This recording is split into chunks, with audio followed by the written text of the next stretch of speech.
Our fifth lesson, and the last one as a preliminary to studying Redemptor Hominis, is to offer a few thoughts about John Paul II's legacy as the one who led the way through the confusions of the post-Vatican II era. Those 13 years between the end of the Second Vatican Council and the papacy of John Paul II were a time of much confusion. John Paul II's great achievement was to take the message of Vatican II, show how it is in continuity with the Catholic tradition. As Cardinal Ratzinger would later say, the hermeneutic of continuity. But it also opened up new horizons and a new set of challenges for the Church in the modern world. As Pope Benedict XVI said in practically all of his documents, and especially in his decisions and his behavior as pontiff, John Paul II accepted the fundamental petitions of the Second Vatican Council, thus becoming a qualified interpreter and coherent witness of it. End of quote. Redemptor Hominis will see how to interpret Vatican II. And Vatican II helps us interpret Redemptor Hominis. A qualified interpreter and coherent witness of Vatican II is so needed because many who were not qualified have interpreted the Council incorrectly. And many of the confusions and abuses that came from prophets of a new church while neglecting its roots in the tradition have led to many confusions. Many of these abuses are too familiar, and I won't spend much time on it. You have the liturgy, which was obviously, there is a sense of the loss of the transcendent, and there is an undue emphasis upon the communal meal and the mixing of masses with other issues, political, social, and so on. There was the creation of canons and strange music. So perhaps it was not a surprise that mass attendance plummeted and penance was neglected. But the essential doctrines, the divinity of Christ and miracles, sacraments, the understanding of sin, the teaching on marriage, family, and birth control, all of these led to some confusion after the council. Even the role of priest and laity were becoming interchanged. Catholic politicians set out to lecture bishops about the true meaning of abortion or birth control, and Catholic education would emulate secular schools, taking Ivy League schools as a standard of excellence. Catechetics abandoned memorization and the teaching of doctrine for more effective results. That's probably a sufficient list to make the case that the post-Vatican II era was a time of confusion because of the incoherent witness to the faith in the modern world. Well, at the outset, we would say Vatican Council did not cause these events. In fact, when serving as the cardinal in charge of the Congregation of the Doctrine of Faith, he said, it's a logical fallacy to argue post hoc ergo propter hoc, after this, therefore, because of this. There were more fundamental causes that led to the disarray. In the Ratzinger report, he mentioned it was the unleashing within the church of latent polemical and centrifugal forces, and outside the church, a confrontation with the cultural revolution in the West, including individualistic, rationalistic, and hedonistic ideologies. That was in 1985. John Paul II sought to counter those trends and present that hermeneutic of continuity. For good reason, then, does Pope Benedict call him a coherent witness, perhaps even the qualified interpreter of Vatican II. I think Ralph McInerney's little book, What Went Wrong with Vatican II, or Vatican II, Renewal Within Tradition by Matthew Lamb and Matthew Levering are helpful. But that Ratzinger report is very important, and so would John Paul II's apostolic exhortation on Vatican II. The entire sweep of his pontificate shows the effort to recover and propel authentic renewal. And one could do no better than to work through these encyclical letters of John Paul II to understand the depth of the doctrinal issues that we must come to understand and live more authentically. This distorted interpretation of the meaning of Vatican II, I think John Paul II writes Redemptor Hominis to take that central point that Christ reveals man to man himself and makes our supreme calling clear. The intention of the council was not to change teaching, but to make the faith more accessible and better lived by the people. This is what John Paul does in the encyclical, is to deepen our awareness of the faith, explain the participation of the laity in the office of priest, prophet, and king, as distinct from the ministerial priesthood, to explain that pastoral compassion still requires the truth and the cross, that the Eucharist is a meal, but also the one sacrifice of the Mass, that we must bring our lives and participate in as sharing in the priestly office of Christ to redeem and to sanctify the world to God. So I would say this participation in Vatican II by Karol Wojtyła gave him a first-hand knowledge of what the council intended and what its main message is. He did work on the pastoral constitution of the church in the modern world. And I think if we see his strategy in coming to know the basics of Vatican II, it could be helpful. The four major documents are the dogmatic constitution on the church, on the sacred liturgy, and on revelation, with the fourth, the pastoral constitution on the church in the modern world. I will share with you a chart that just helps one to see the dynamic interplay of these. I have constructed this chart by reading John Paul II, who said these documents have lost none of their timeliness. They are particularly relevant to the church in the current globalized society. As a matter of fact, in the exhortation to laity, he said, take up and read again and meditate and assimilate with understanding and love the rich and fruitful teaching of the council.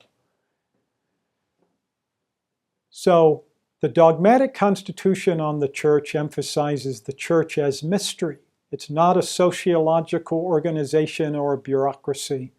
It is a sacrament, a sign and instrument of the communion with God and of unity among all men.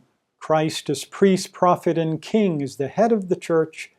The ministerial priesthood and laity participate in different respects.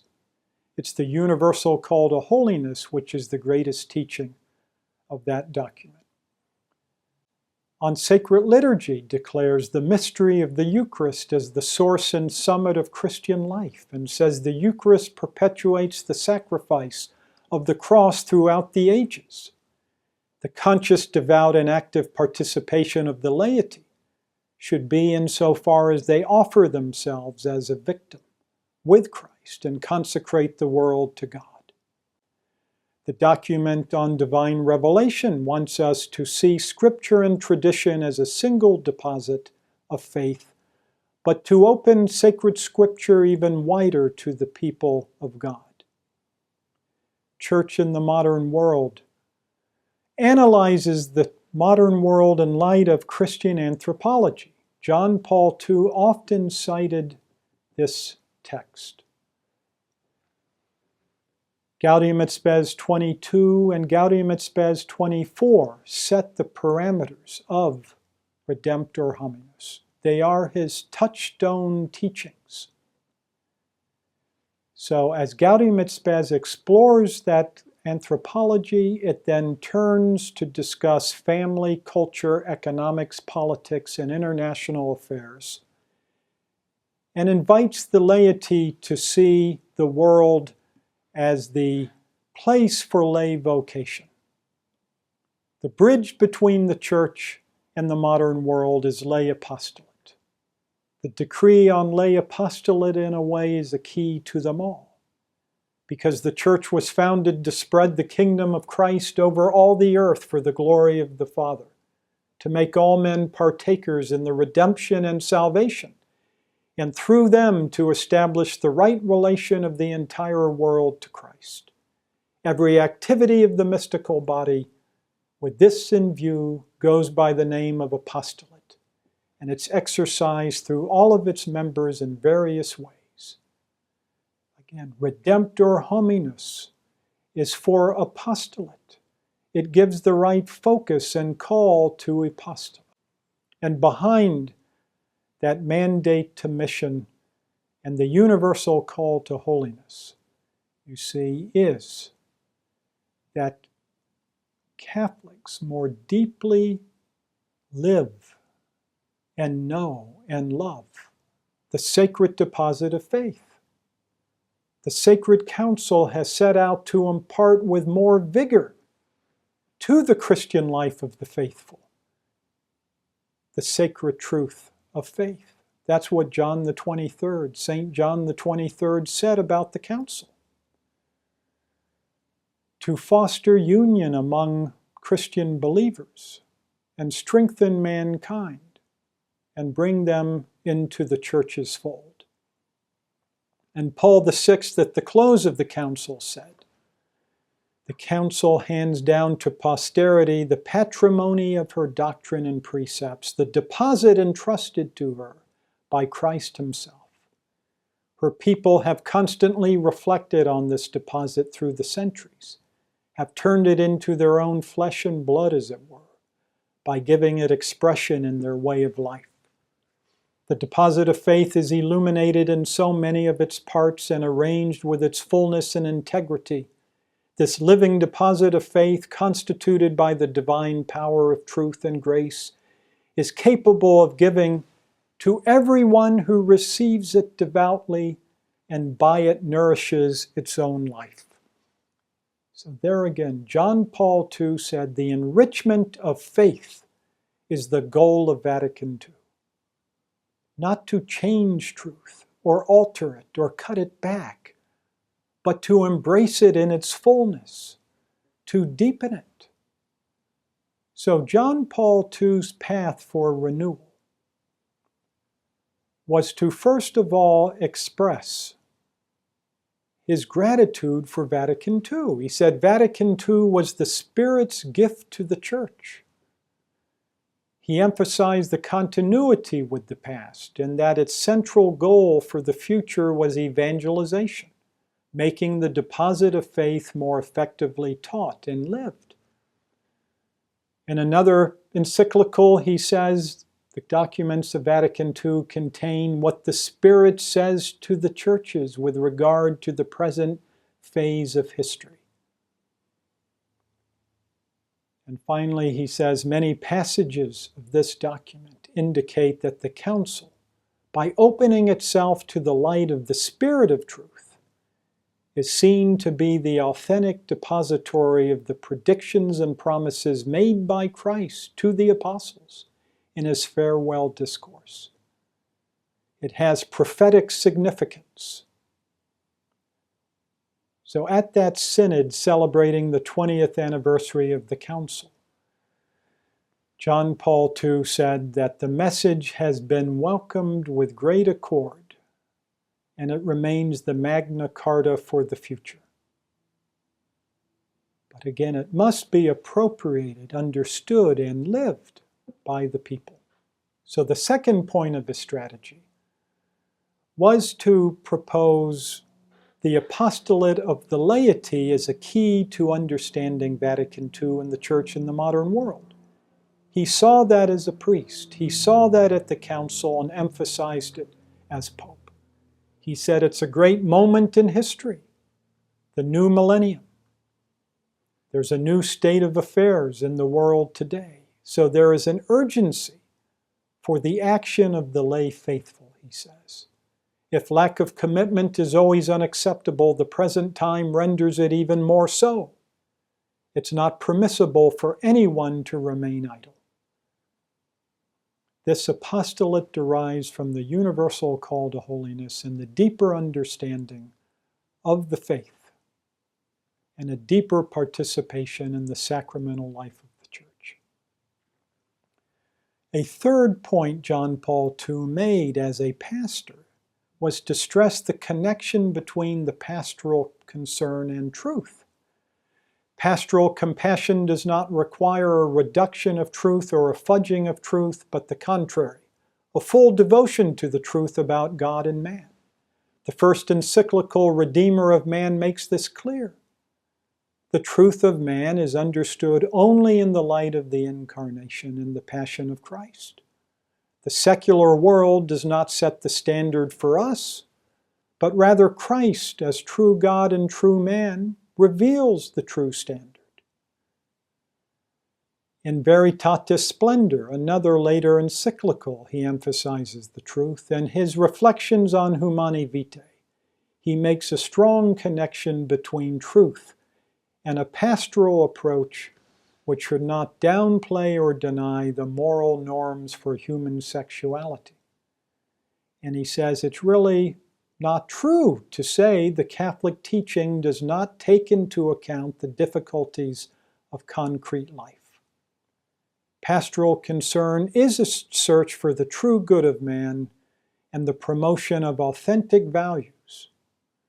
So we must observe, he said, a rule of understanding to discover God's plan for human love, because it's in the certitude of the true good of the human person that we find fulfillment. Theology of the body was a tremendous development for showing the truth of Humani Vitae and liberating the healing power of Catholic doctrine. Fourth, I would say, he brought back to the Church a clarity and certainty about its essential doctrines. The Catechism of the Catholic Church stands there now to remind us that we can't cut out truths at our own whim or will. From the creed, sacraments, morality, and prayer, stated in a systematic fashion, and his letter on catechetics restored respect for integrity of doctrine and standard methods of learning. He says the person who becomes a disciple of Christ has the right to receive the word of faith, not mutilated, falsified, or diminished, but whole and entire, and it's all its rigor and vigor. That's a direct quote from his letter on catechesis.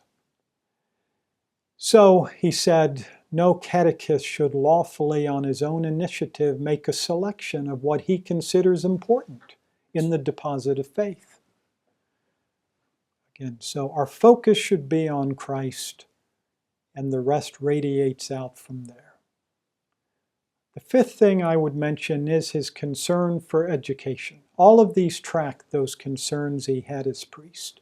Ex Corde Ecclesias, the Magna Carta for Catholic education, the Catholic University, through recognizing the bishop and the importance of truth at the center of our educational effort.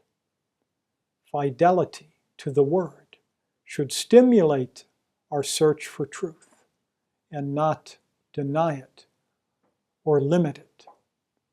We must confront the rationalism of modern culture, but also fideism. And that's again why he chooses Thomas Aquinas as the common doctor of the Church, who will bring us to a greater renewal called for by Vatican II. as the lay faithful appropriate the faith and come to a deeper understanding for it. Now, as he was bishop, Cardinal Archbishop of Krakow, he wrote a book called Sources of Renewal, in which he says the council will be implemented if it's based on the principle of enrichment to faith. And so he wrote the book as a plan of action to concentrate on the consciousness of Christians and the attitudes they acquire. Wojtyła said enrichment does not mean adding explicit formulations of truth, but receiving and realizing faith more richly in our lived experience. That is what the teacher should do, to emphasize the existential and moral aspect of a mature faith. Now, this idea of raising consciousness or enriching faith is again one of the purposes of Redemptor Hominis. It's not like the 60s New Age or secular enlightenment, but it is Lectio Divina, a prayerful meditation on the truth of faith. And it's through this faith-based interiority of lay people, their contemplative spirit, as he found in John of the Cross, a deep subjectivity oriented towards God and the pursuit of God, will be what brings about renewal of the church and renewal of society. Culture is basically oriented not to human products, but the enrichment of the human person. And that's where faith should deepen our interiority and contemplation. When the contemplative spirit is missing, he said, life is not protected. So that is really how to approach Redemptor Hominis, is to see it as part of the renewal of Vatican II by enriching the faith, deepening our consciousness. So when he wrote Crossing the Threshold of Hope, he said, I proclaimed, "Be not afraid," when I became Pope. And he said, I didn't realize how that would take me and the church throughout this period. It was the Holy Spirit who, he said, led him to utter those words. Be not afraid, he said, was based upon the church in the modern world. In the East as well as in the West, in the North and the South, do not be afraid of what you have created and what you have produced. Have no fear of yourselves. This is Redemptor Hominis. Why? Because God has redeemed man. He said, I already knew on my first day as Pope I would write this encyclical. Because in the redemption we find the most profound basis for the words, be not afraid. God gave his only Son to redeem us and is present throughout human history. And Christ prepares us for the eschatological future. Christ is a light in the darkness, and the darkness will not overcome it. His cross and resurrection are greater than any evil in the world. This faith is definitive and all-embracing. It is empowering and transformative. It is a source of both peace and energy. So again, that is why, now as we turn to Redemptor Hominis, we should see how much is brought up into this encyclical by Pope John Paul II, who brought his entire life's experience as a Polish poet and philosopher, priest and bishop and cardinal, to the chair of Peter. And then in that compressed form in Redemptor Hominis, see, you will find a blueprint, really. As he said, those fundamental calls to the intellect and will that should sustain the Christian people in their journey. And that is, I think, the main reason I've wanted to preface this reading with our consideration of the roots of the encyclical. John Paul II's favorite passages from Gaudium et Spes would be this: the dual teaching that man is a mystery and can only be understood in the light of the mystery of Christ, and man is the only creature created by God for his own sake. And we find ourselves through a sincere gift of ourself. That is a compression of the teaching that he takes from Gaudium et Spes. I think these two passages, Pope John Paul II will say, are his greatest debt to Vatican II. Here's a quote from him. "It's precisely my intimate knowledge of the origin of Gaudium et Spes that has enabled me to appreciate its prophetic value and to make wide use of its content in my magisterium, starting with my first encyclical, Redemptor Hominis." So as a way into the thought of John Paul II, I would say we should first open Gaudium et Spes. If you have that document, you should look at these. If you don't have the document, go get it. And read section 22 and 24 of Gaudium et Spes and see how that theme provides the backbone for his reflections on the crisis of our time and the true Christian response. It is the touchstone, which he often copies out and refers to frequently. And here it is, I'll read it to you. "Only in the mystery of the incarnate Word does the mystery of man take on light. Christ fully reveals man to man himself and makes his supreme calling clear." That's Gaudium et Spes 22. And here is 24. "This likeness reveals that man, who is the only creature on earth which God willed for itself, cannot fully find himself except through a sincere gift of himself." End of quote. Those two quotes are so rich, but they contain the message of Christian faith pertaining to the dignity and destiny of the person, the primacy of faith as a response to God's love and revelation,